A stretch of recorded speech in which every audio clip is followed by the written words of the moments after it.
L'autonomia differenziata, che può rappresentare, a mio avviso, più un'opportunità che un rischio.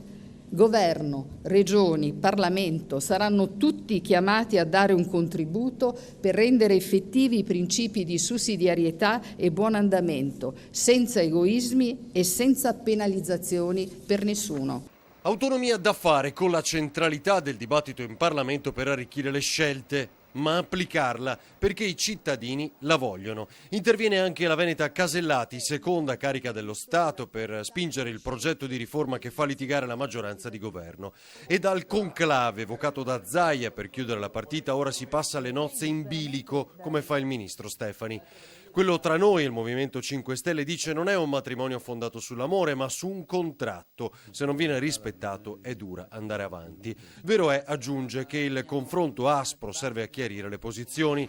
La prossima tappa è domani, nuovo vertice sul fronte cultura con Bonisoli, ma quello che conta sarà inizio settimana, finalmente, con il ministro dell'economia.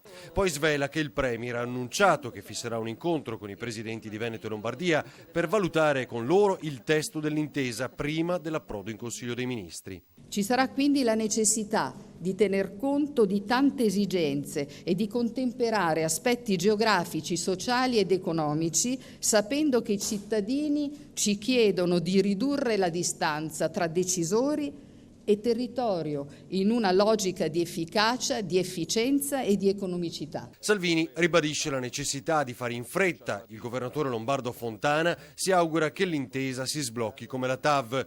Ma se le premesse sono rivisitazione dell'autonomia finanziaria, è inutile che vada a Roma dal presidente Conte, dice.